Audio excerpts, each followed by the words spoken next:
right thoughts. I choose to only think right thoughts. Rumor time reflects. When my mind is upset, I can change my mindset. Do not be thrown offset. Rumor time. The RUMERTIME process, and I came across this quote: behind every behavior is a belief. Whatever setting you go to, whether you're at church, whether you're at school, whether you may be having I was able to analyze a little bit more. Bringing about real positive In order for me changes. to be effective, I have to be reflective. And this training I gather an appreciation for reflecting. And I take it from just something that's inside to getting it in a tangible form, getting it out from. Fulfilling and rewarding to see the kids who coming and they sincerely growth in them. They became more reflective in their thinking, to see children grow and not just see but to be a part of it. What I have learned in camp about Rumor Time is that it's a process for solving problems we face in our lives. My stress, and then I begin to enjoy and spend time on the things that really make me happy. I recommend this training to all age, from kindergarten. before you do that thing that you'll regret, or say that thing. if you breathe and think, you should have this training. I would recommend this to everyone. All right. Well, hello, world. How is everyone doing today? Happy October 22nd. It is a wonderful day to be in the land of the living.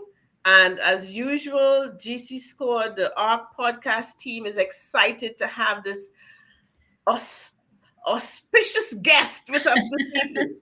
And if anybody is watching or listening, but if you're watching and you can type, tell us what is similar in this chat tonight, this evening. There's something that is very similar in this chat. Look at the names and you tell me what you see. Okay, tell us what you see. And so I am Dr. Yvonne Murray-Laria, and this evening we have with us Dr. Melita Murray-Carney, and we're going to have everyone introduce themselves. And so we have a couple of our hosts missing, and for various reasons. And so we're going to keep it moving. We send them our well wishes. And yeah, that's what I want to say right now. And so Vanessa, could you introduce yourself, and then I will introduce our guest this evening. Of course. Good evening, everyone. So as you know, I am Vanessa Kelly Brew, and I am coming to you from Elkhart, Indiana. And Elkhart is the city with a heart. And so I want to say thank you for joining us today. And I also want to say welcome to our esteemed guest, Dr. Melita Murray-Carney. Thank you for being with us tonight. And so I want Dr. Melita Murray-Carney to introduce herself. And Geneva said, good evening. Murray, of course. Yeah, Geneva. You get a car. You get a car. Thank you, Geneva, for joining us and supporting us in from South Carolina. Yes. All right. So Dr. Murray-Carney, go ahead, introduce yourself. Well, yes, Dr. Geneva, ended up getting the right term, Murray. We do have that in common. And I know you'll explain that later. Yeah. So yes, I'm Dr. Melita Murray-Carney, and I'm a licensed clinical psychologist. I recently became the author of Who Cares, which is a spiritual, inspirational, and psychological journal. I call it the SIP Journal. And I hail from the beautiful state of Virginia. And Virginia is known for the lovers. All right. Awesome, awesome. Well, welcome, and we're looking forward to our discussion this evening. As many of you know, October has been designated Mental Health Awareness Month. And in our first episode for the October month, we focused on public health and mental health being inextricably linked and bringing it to the forefront. And we had a really good discussion, and we're going to have another great discussion this evening with Dr. Melita Murray-Carney. And as we go into that, we want to do our education segment as we always do. So let's get that going. So we know, if you don't, now you know that April this year, actually, 2023 is our 10th year anniversary. So GC Squad is celebrating 10 years of being in existence. And we have it here as from seeds to fruit trees. And that's what we're doing. We're bearing fruits and planting socially, emotionally, culturally conscious, inclusive, and responsive seeds regarding mental health education and support. And so as we move forward, we want to see what else is on our screen this evening. So I will do the prayer this evening, RUMERTIME prayer. Let us pray. Dear Heavenly Father, thank you for this day and for this Access RUMERTIME Conversations podcast. We thank you for allowing us to be chosen to be here because we are special and we matter to you. We pray that you will help us to recognize, understand, manage, express, and reflect on thoughts, interactions, mindsets, and emotions that are helpful, kind, wise, uplifting, and courageous. We pray that all who watch and listen now and in the future would experience renewed minds, transformed lives, and they would be empowered to create safer and more socially connected communities wherever they are. In Jesus' name, amen. Amen. And so, what is GC Squad's mission? Our mission is to renew minds, transform lives, and create safer and socially connected communities. Awesome. And so we do that through the practice of social emotional wellness and health. And what is that? That is a person's ability to recognize, understand, manage, express, and reflect on their thoughts, their interactions, their mindsets, and emotions as it relates to self, others, and situations. Effectively utilizing these competencies engages, educates, equips, and empowers individuals of all ages, stages, and locations to successfully navigate daily activities such as loving, learning, earning, relationship building, problem solving, and adapting to the demands of growth and development. Awesome. And so the RUMERTIME process. You heard the RUMERTIME prayer.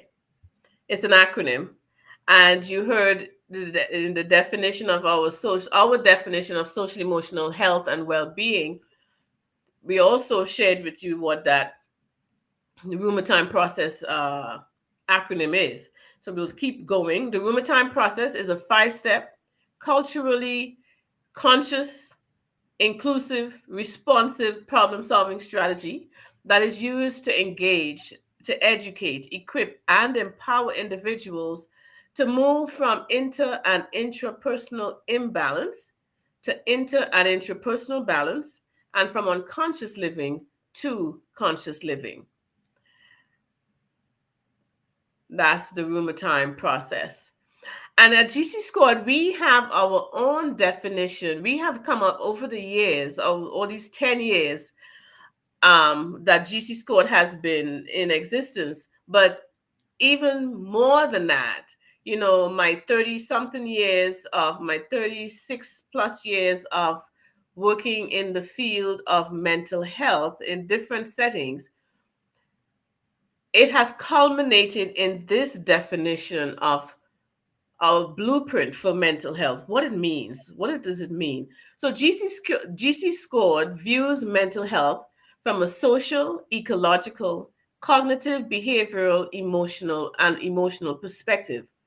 We believe that to achieve triadic balance meaning body, soul, and spirit, we must intentionally and consciously integrate the roots, such as relational capacity building skills, and the conditions, resources at home, school, work, and community for healthy growth and development to occur.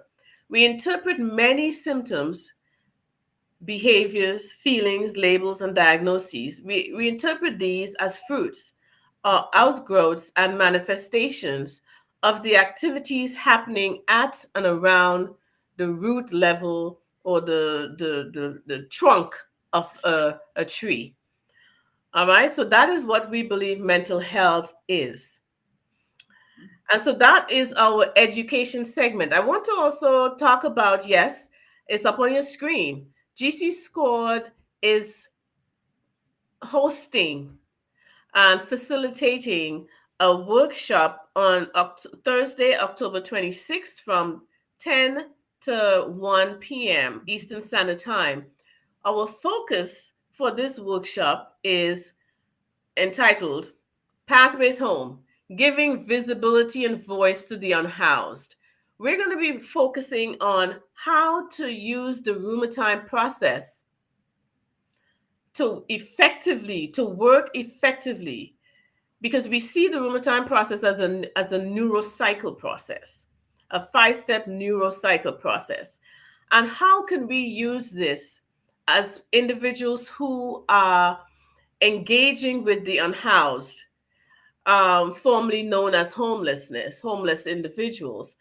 How can individuals who work with that population, the unhoused population, how could they best serve individuals who are unhoused using the RUMERTIME process?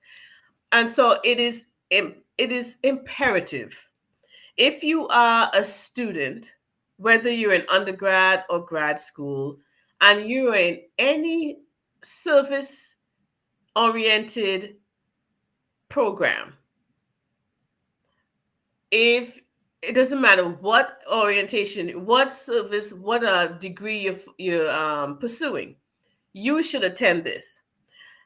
If you are a part of the clergy, whatever faith tradition you practice, you are engaging with people continuously, I promise you, you are engaging with people who are experiencing homelessness.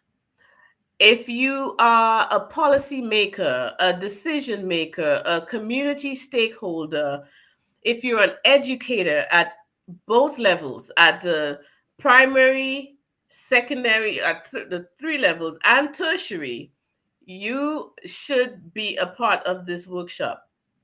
Who else should attend this workshop, Vanessa?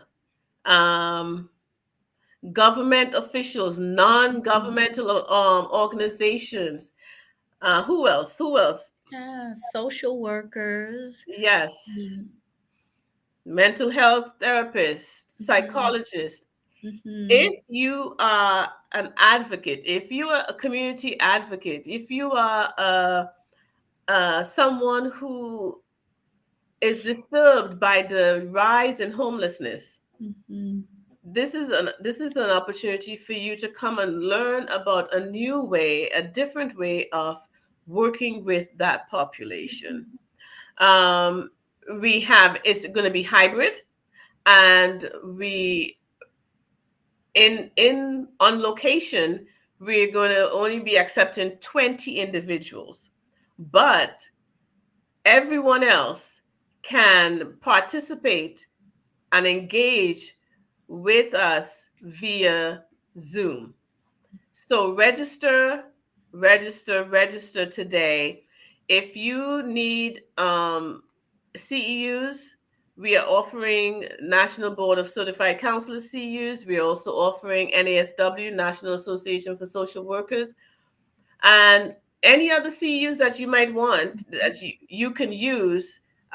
We can make arrangements for you to have CEUs for this 3-hour training. So again, Pathways Home, giving visibility and voice to the unhoused. We look forward to seeing you. Please register. It's very affordable, and share it with your family members, friends, and loved ones. All right. So thank you. So let's get this party started. Hey, all right. So Dr. Melita Murray-Carney is my cousin, my first cousin. Our dads were brothers. Both of them are deceased now.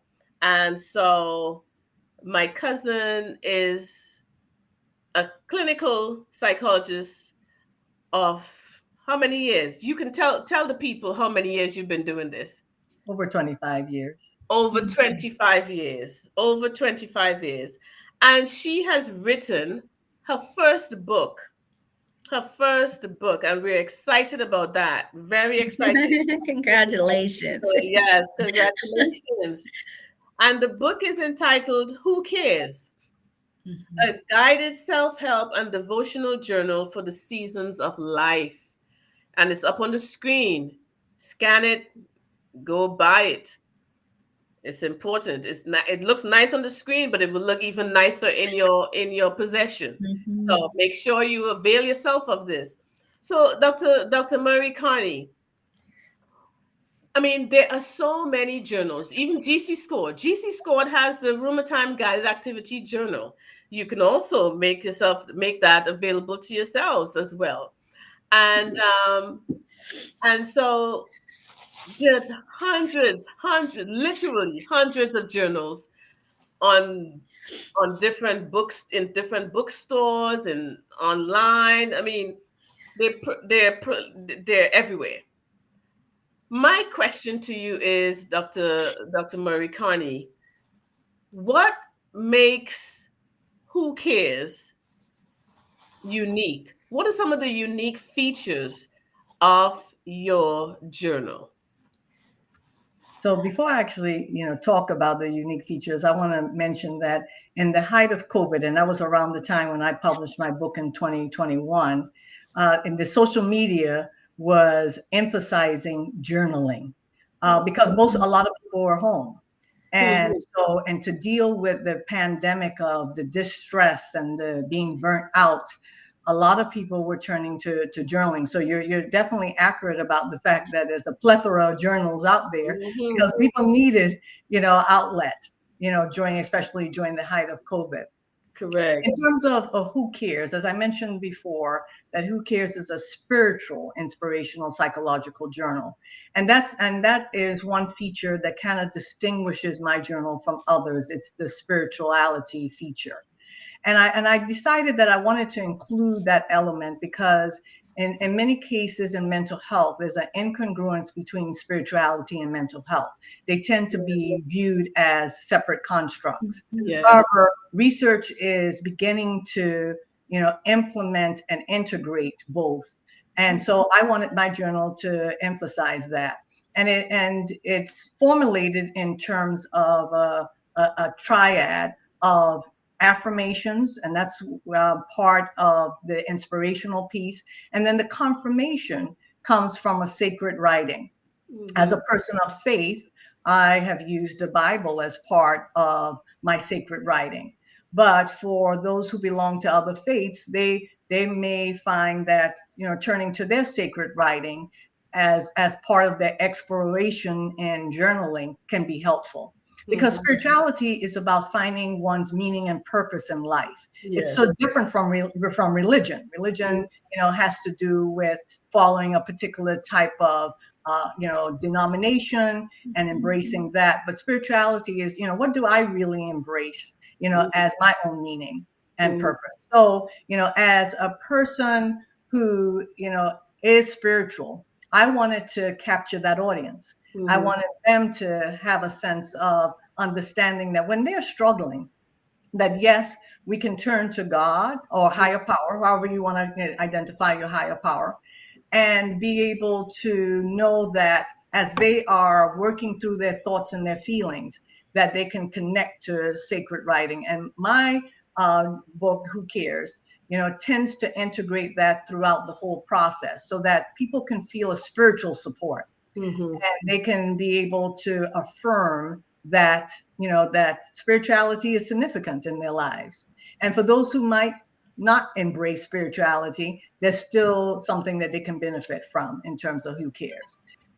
And what would that be, Dr. Murray-Carney? What would that, Vanessa, I think you have a better way of asking that question.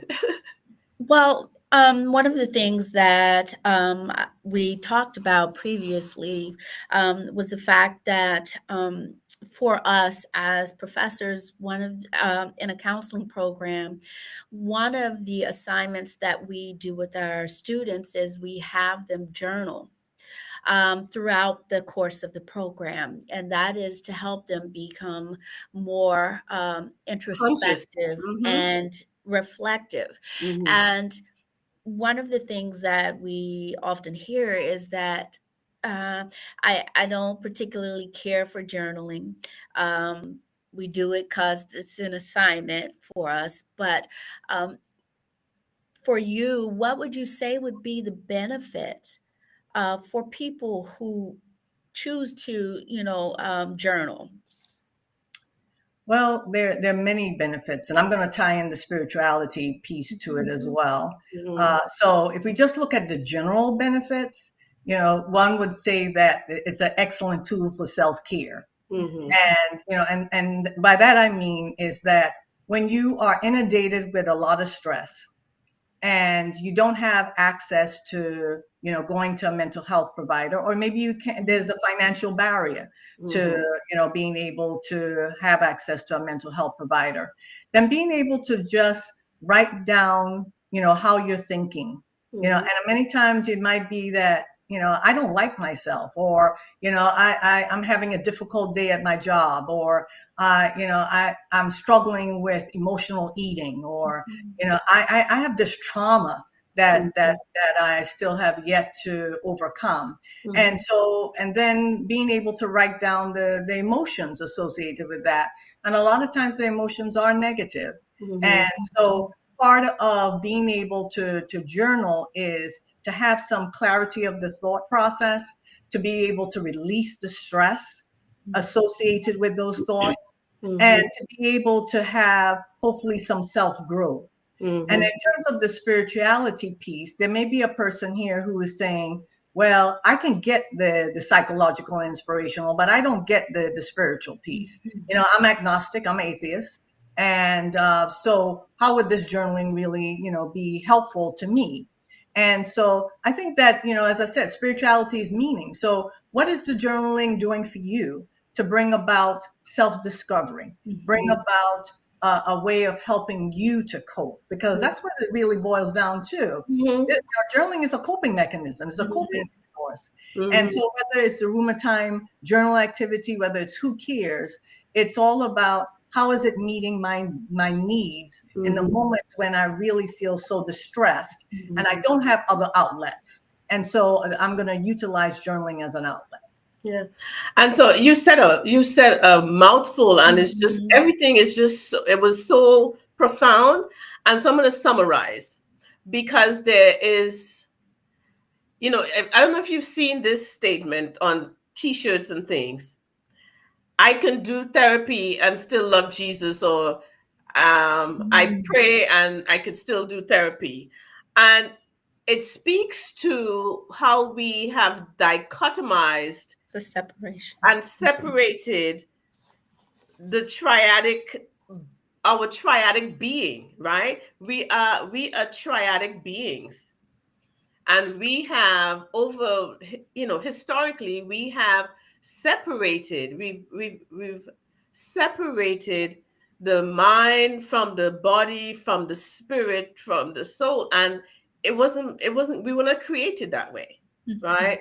And so what I'm hearing you say, Dr. Murray-Carney, is that journaling, one of the core benefits of journaling is helping to really mend those three those three elements or those three domains of our humanity. It's almost like a thread that pulls those three things together, in which is how we were created to be. And so whether, as you said, whether you belong to some type of faith tradition or not, we are part of us is a spirit being, right? We are physical beings, we are spiritual beings, and we are mental beings, and we all of it comes together to create who we are. And so I think it's important for us to kind of drill that home this evening, the benefits of using journaling as a tool, as a tool for self-management, as a tool for self-awareness, as a tool for relationship management, even a tool for social awareness, which is about empathy, a tool for decision making. And all of those are foundational to social emotional wellness and health, right? How did you, Dr. Murray-Carney, how did this begin for you? What was the impetus to get you started on this journey of journaling? Share with us.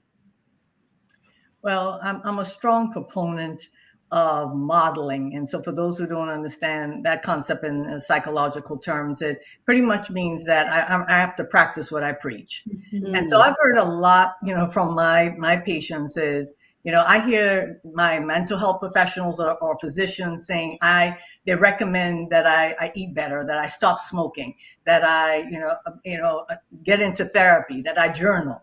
But are they doing it? And what kind of benefits? And I've had, patients ask me, well, you recommended journaling. Do you journal? And so that's one of the aspects that I feel comfortable in self-disclosing is that I have been a journaler for 20 something years. And I started with a gratitude practice. And in fact, Oprah Winfrey was one of my main influencers.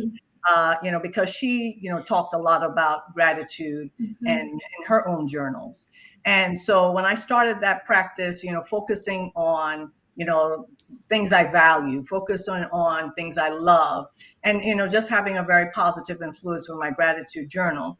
When I was in the midst of having difficulties in my marriage, I had, marital conflicts. And, I could have chosen to go to a therapist, but I decided I have enough tools. And because I was journaling, I said, well, let me transition from a gratitude practice. I still made that still part of my therapeutic practice. And there's a difference. Part of the therapeutic journaling has to do with more expressive journaling.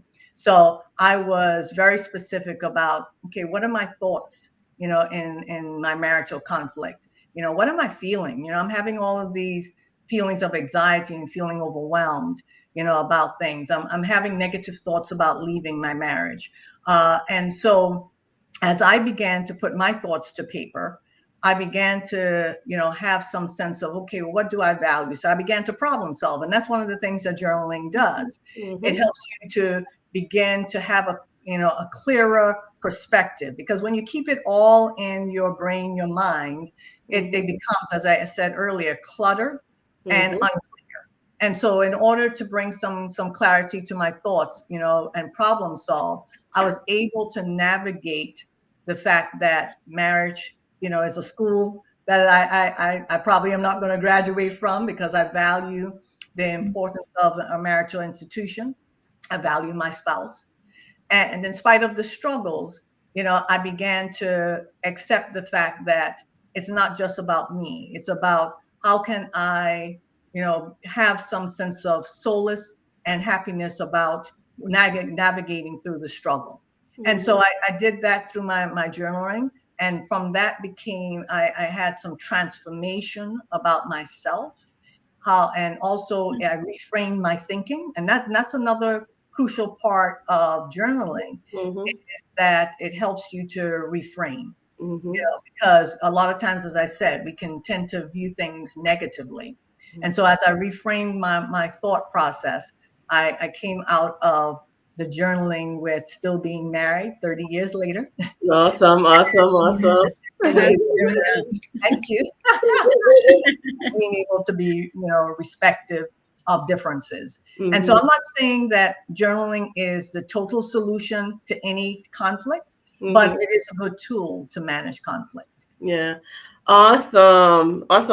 So you said again, and so there's, for those who are familiar with the RUMERTIME process, what Dr. Murray-Carney is saying is really has to do with also the RUMERTIME process, as you heard us talk about earlier. She talked about how the journal is about helping with problem solving. That's one of the key features of the RUMERTIME process, right? She talked about basically being reflective and looking at, what am I thinking? We in the RUMERTIME process, in our cultivating seed system framework, we talk about, this is where part of the neurocycle, comes in. We have over 60,000 thoughts a day. All of us have over 60,000 thoughts per day, 80% of which are negative. And so, which leaves about 20% is positive. And so what she's saying, and what we are totally in alignment with, is journaling helps to get that out. It takes out some of that negativity, that toxicity, puts it outside of yourself, and declutters your mind, right? She talked about your thoughts. You talked about how you behave, your interactions, the mindsets. What do you believe about journaling? What do you believe about your marriage? What do you believe about the challenges that you're experiencing? What do you believe about the stresses? What do you believe about the source of those stresses? Then we look at your emotions, right? We have emotions that are helpful and harmful, and that emotions. One of the things we teach in GC Squad is that feelings have no intellect. They are directly related to what you're thinking and your experiences, and that they are indicators, not disorders. So you may be feeling anxious or feeling overwhelmed.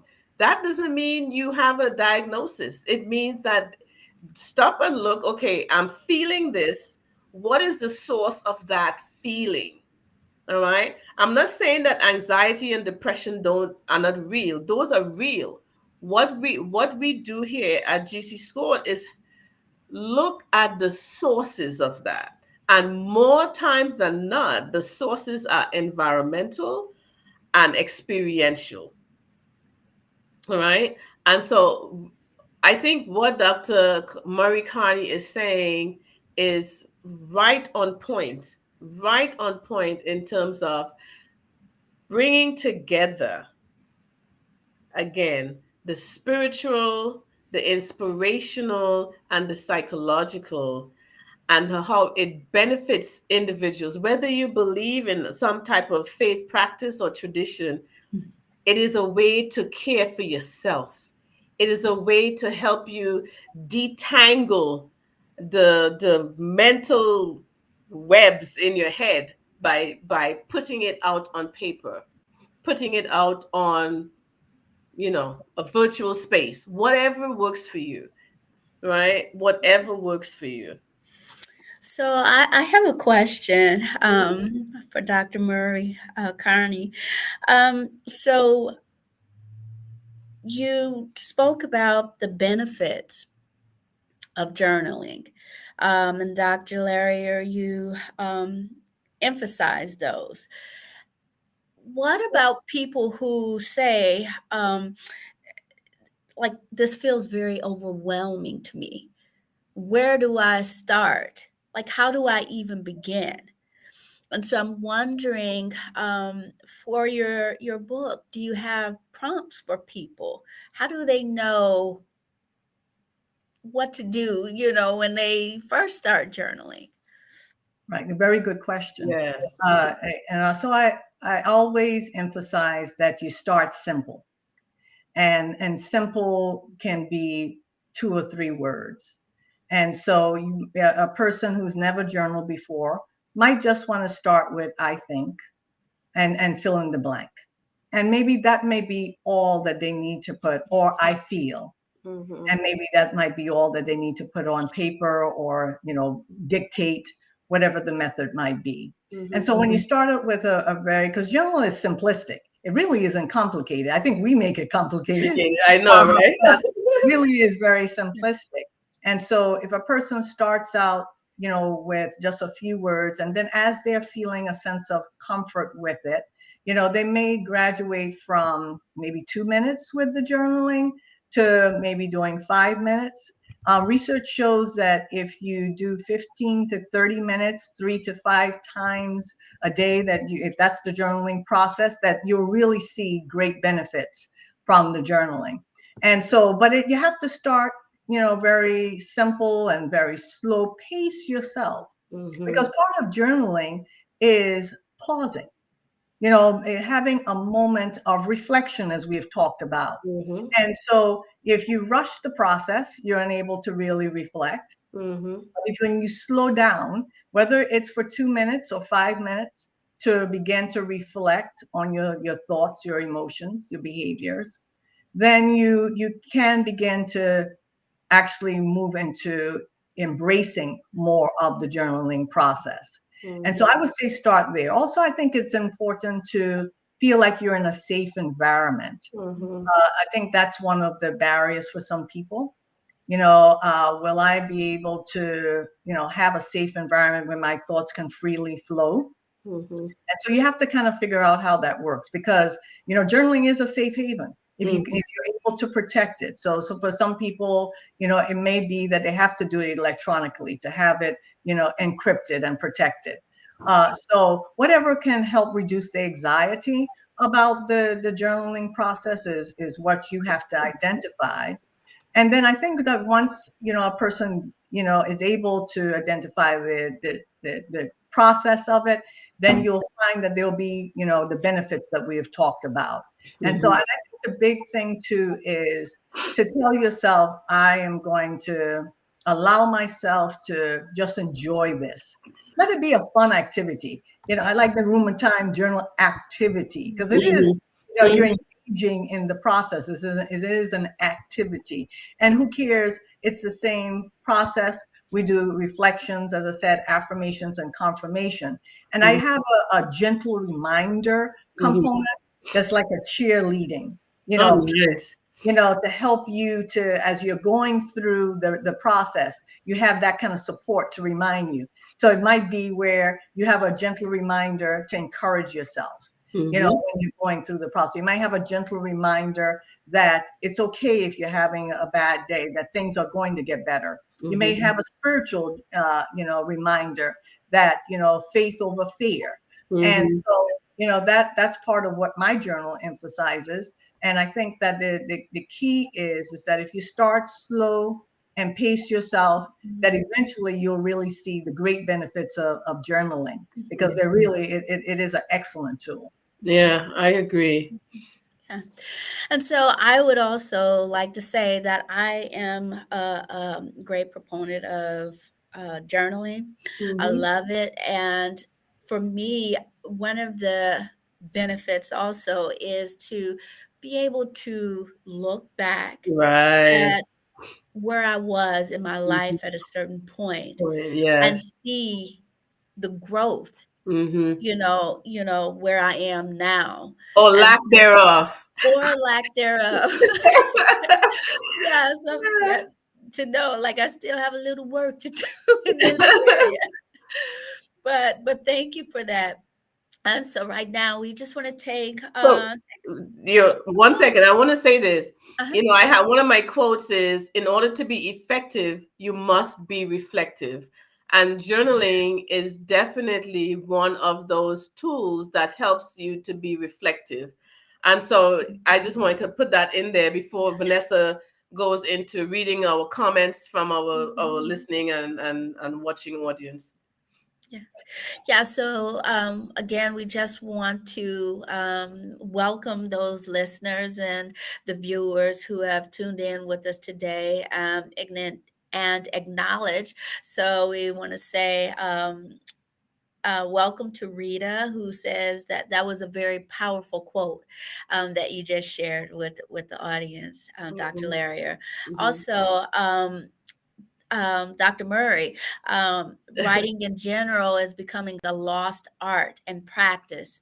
I would agree with that. Yes. I would definitely agree with that. Emojis, abbreviations, jargon, texting are other modes of communication that are reducing traditional written forms, including journaling.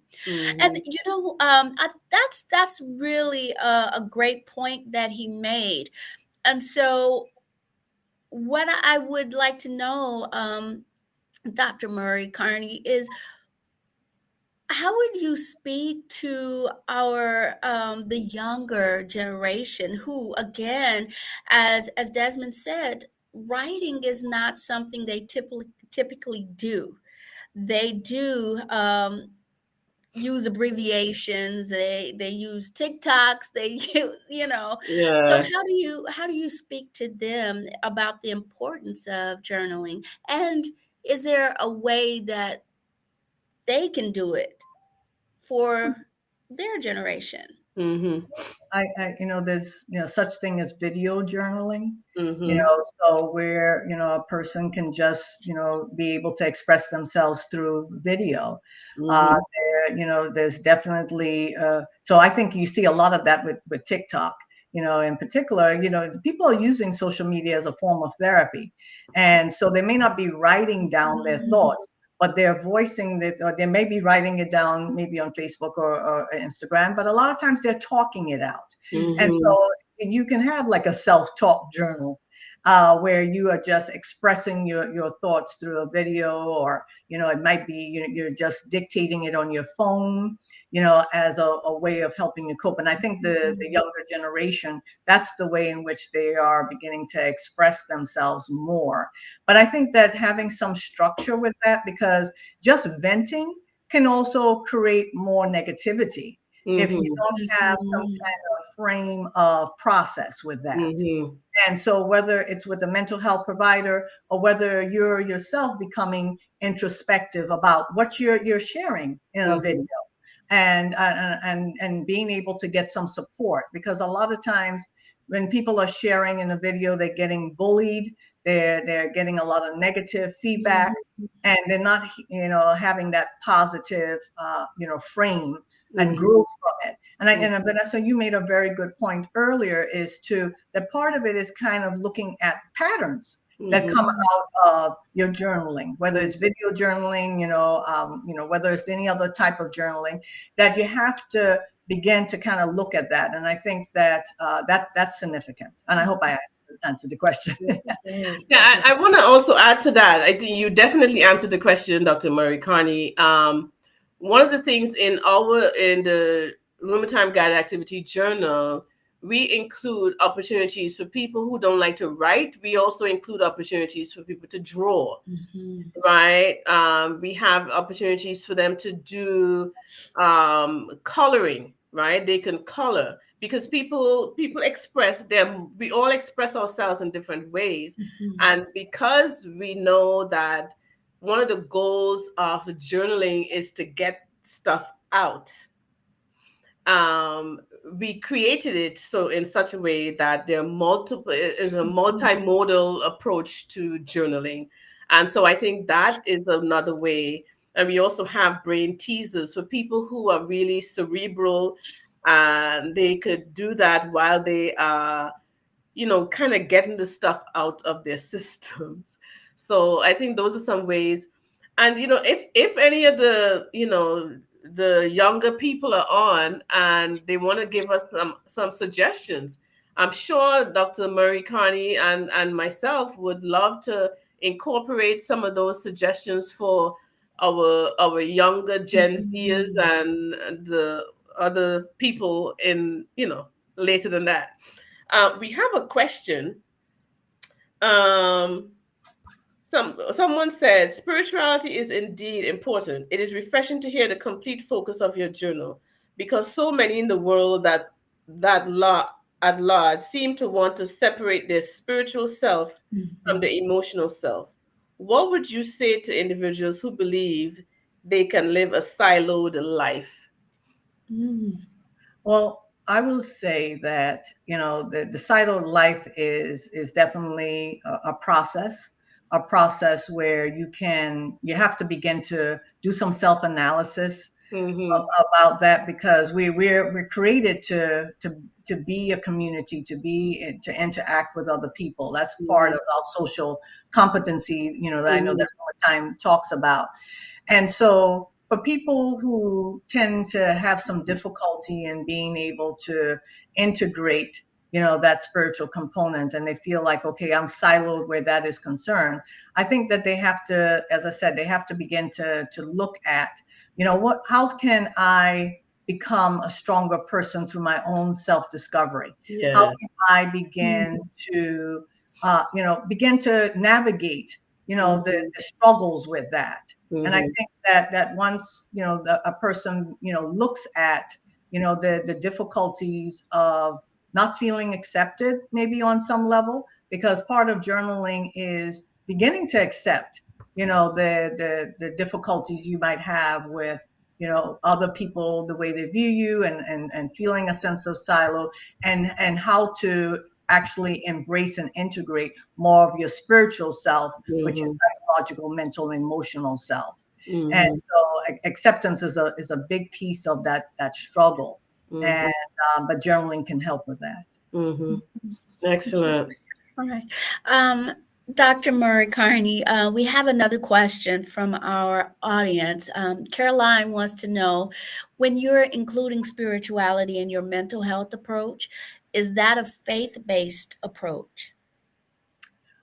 For me, it is. However, as I define spirituality, it has to do with the, meaning and purpose in life.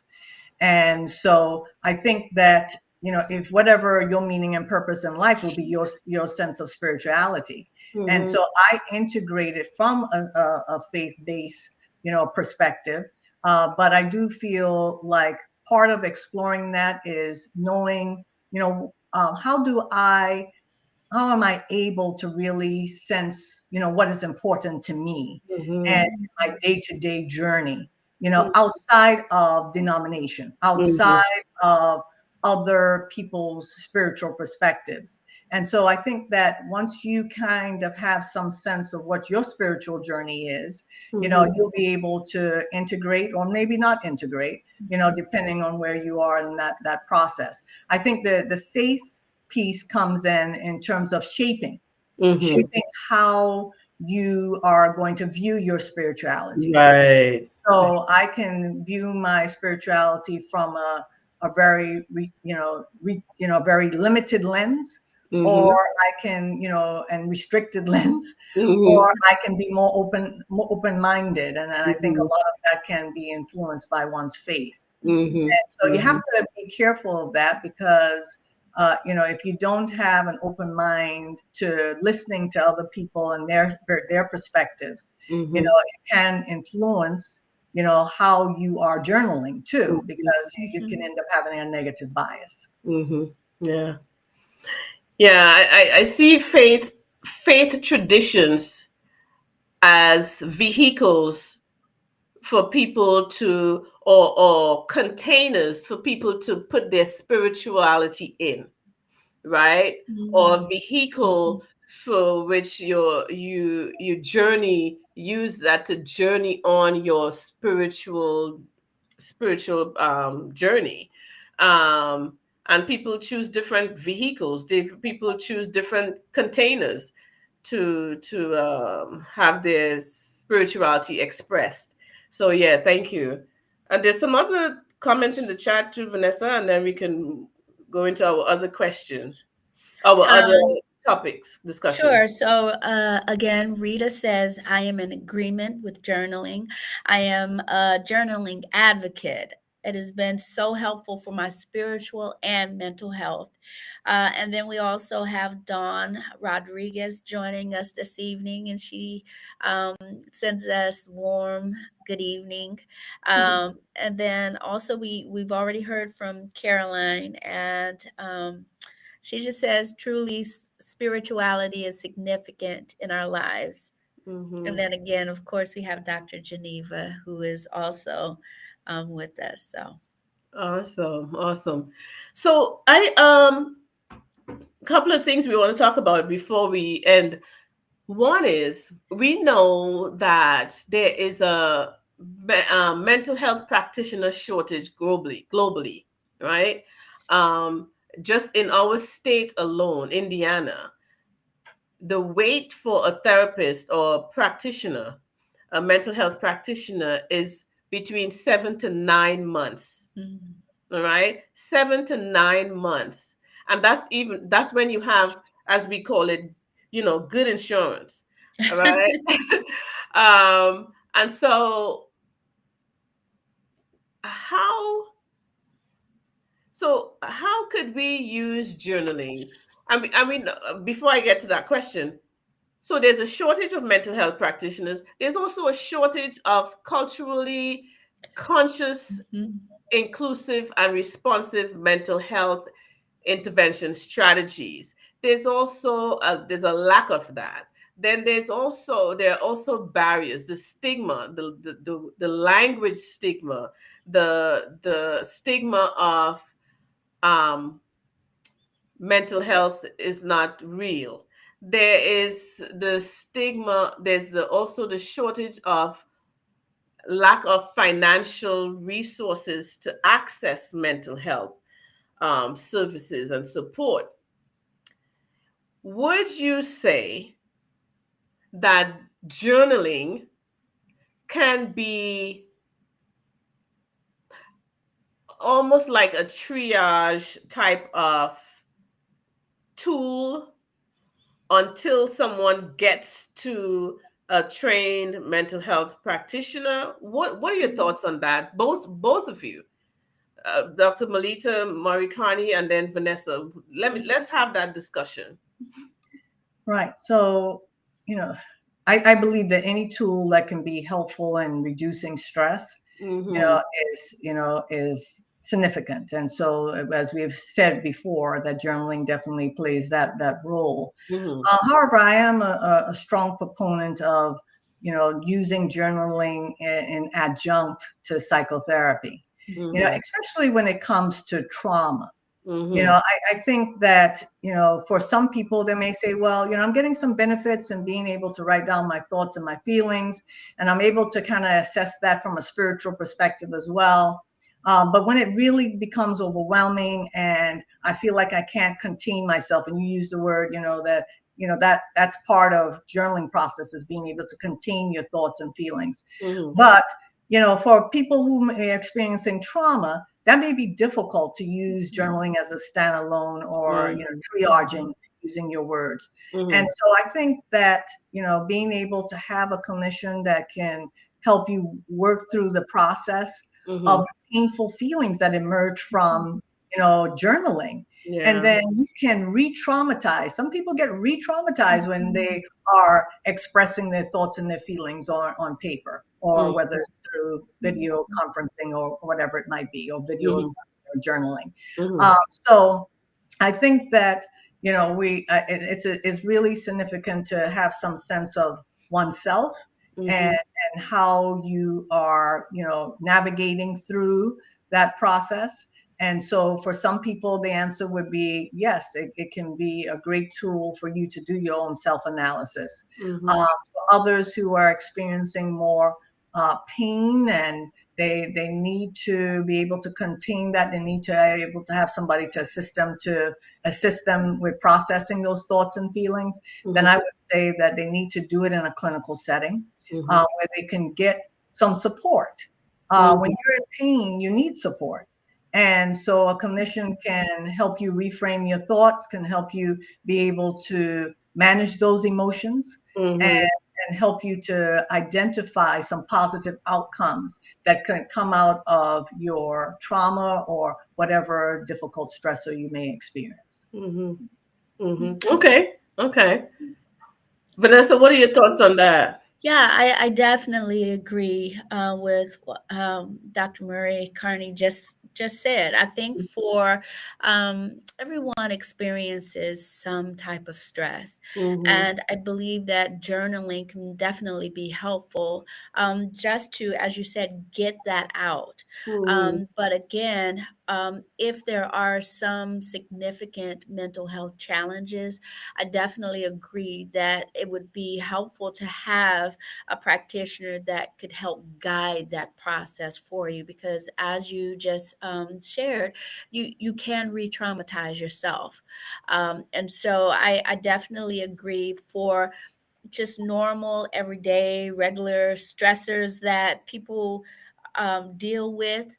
I think journaling can definitely be helpful to you, but again, in those significant challenges that people may feel or experience, definitely having a practitioner help guide you through that process is a good idea. But what again? The shortage of mental health practitioners is real. And I'm not being, people like this, I'm not being devil's advocate. This is real, right? People, I mean, the second highest cause of death in the US is suicide. The fourth highest cause of death globally is suicide. The shortage of mental health practitioners globally is real, is very, very real. What do we say to someone who has, we will call it a chronic mental health disorder or, challenge? So I would say that make sure that if you're unable to have access to a mental health professional, that you have a strong support system. So whether that's faith-based or not, that if you're writing down, thoughts of suicide, then you want to make sure that you are, connected to the resources. The 988, is an emergency number to call, to make sure that you can get support on a crisis hotline. Right. To be able to navigate the thoughts of wanting to harm yourself. So that would be one resource. The other resource is, turning to trusted, people that you can divulge your troubles, your difficulties to. Somebody who can just listen and maybe even help you problem solve and guide you through the process. But if it's ongoing and it becomes to the point where the mental, illness is developing, then by all means, if you can, find a mental health professional, that would be excellent. But, like you said, because of the shortage, it means that you can still do the work, you're working on yourself, but have some kind of support with that. Yeah. I think one of the things that we encourage people to do is to also become their own life coaches. Because again, let's say you are able to see a therapist or a mental health practitioner. That's 1 hour a week or even 1 hour a month, right? The bulk of the work still lies with you, with the individual. And what I want people to hear is that, yes, we think in an ideal situation, do the journaling along with a mental health practitioner. When those ideal conditions are not available, we encourage you to do the work. Take these journals that we are sharing with you to become reflective, to become effective, to become your own life coach. Learn about what Dr. Murray-Carney's journal is up on the screen. Access these resources. The RUMERTIME Guide Activity Journal, access those resources because it is real. Every one of us will not have access to a trained clinician. What do I do in the meantime? These are some resources that you can use. Reach out to organizations like GC Scored. We have different programming. Use Dr. Murray-Carney's journal. This is up here. Get resources.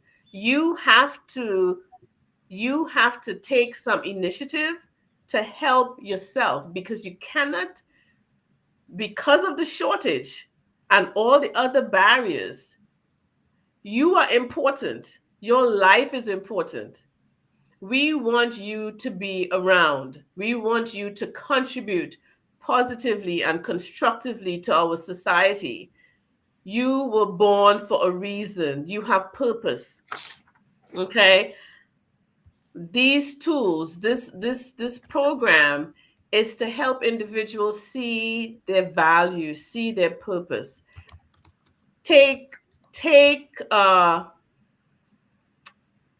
advantage of the resources that we talk about. Who cares?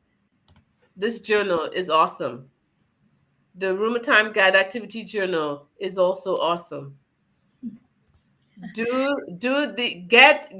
the resources that you can, because you can't always depend on what is happening in our society. So many people. I mean, right now we are in a loneliness and isolation crisis in this country. Let journaling become a tool that you can use right there and then. I sometimes call it the therapist in a book. Okay? The therapist in a book. Don't make lasting decisions because you're unable to work with a trained clinician. Yeah. So we have a few more comments and then we're going to wrap it up because it's 6:00. Sure. So again, Carolyn says becoming your own life coach is one of the answers out of stress. Tamara says become your own practitioner. This is about self-awareness. And Dawn is saying that she really appreciates this conversation that we're having. And also, again, Caroline was saying in reference to your comment about spirituality being the vehicle, she says, thanks for adding that spirituality is the vehicle through which we express ourselves. So, yeah, faith is the vehicle. Spirituality is what we put in that vehicle to transport our spirituality, right? So just like we have different types of vehicles and different people that drive those vehicles, see your faith as the vehicle and spirituality as the people driving it. We have one more comment from Dr. Geneva, and she says, journaling may not be useful in a 911 situation. That is correct. That is correct. And Dr. Melita said also that 988 number, 911, those are numbers for those in the US you can reach out to if you are in a crisis situation where you are contemplating suicide or even homicide. However, I am a strong proponent of becoming familiar with, as well as utilizing the journaling process as a way to help a person recognize the root causes of their feelings as well as their thoughts. Doing so may keep them away from the emergency room. So thank you, Dr. Geneva. Thank you very much. All right. So one of the things we like to do before we wrap up, Dr. Melita Murray-Carney, is leaving the audience with a 30-second gem. A 30-second gem. What would that be?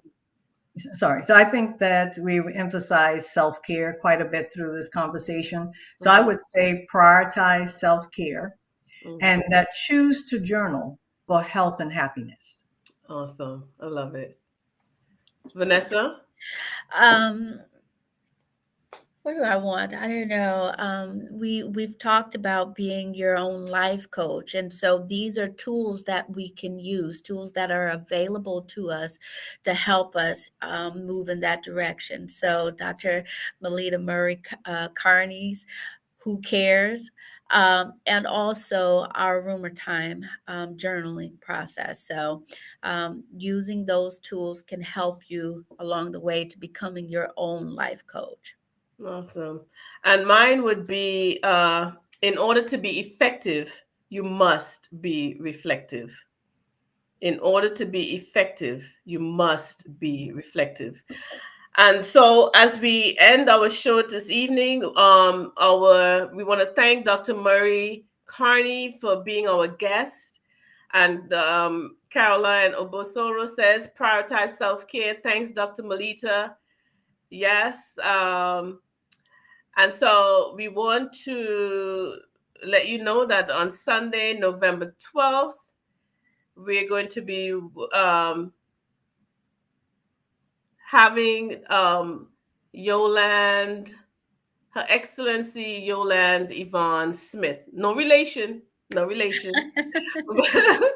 And so we want to just make sure you are aware of that coming up on Sunday, November 12th. I know it says the 5th, but it's not. It is the 12th. So keep that in mind. And Dora Trellis says, thanks for the great information.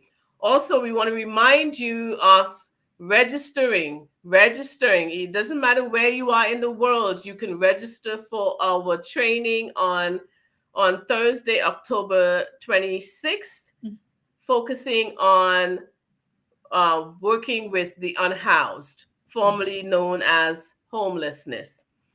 Please register. The information is on the screen. And you can also go to our website, www.everypeacematters.com, and register there as well, www.everypeacematters.com. So we want to thank you for sharing, Dr. Melita Murray-Carney. It was a pleasure having this time with you, cuz. Thank you so much for having me. I've definitely enjoyed this conversation. Awesome. And Vanessa, good seeing you.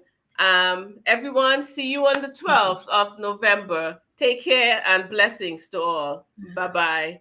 Bye. I choose to only think of thoughts. I choose to only think kind thoughts. I choose to only think right thoughts.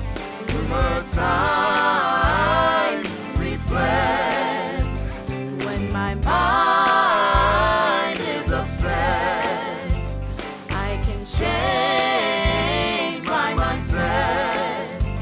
Do not be thrown offset. RUMERTIME. The RUMERTIME process, and I came across this quote: behind every behavior is a belief. Whatever setting you go to, whether you're at church, whether you're at school, whether you may be having I was an issue able at home. to analyze a little bit more. Bringing about real positive In order for me changes. to be effective, I have to be reflective. And this training I gather an appreciation for reflecting. And I Take it from just something that's inside to getting it in a tangible form, getting it out from. Fulfilling and rewarding to see the kids who coming and they sincerely growth in them, they became more reflective in their thinking, to see children grow and not just see, but to be a part of it. What I have learned in camp about rumor time is that it's a process for solving problems we face in our lives. A lot of my stress, and then I begin to enjoy and spend time on the things that really make me happy. And come in this training to all age, from kindergarten. Before you do that thing that you'll regret, or say that thing. If you breathe and think, you should have this training. I would recommend this to everyone.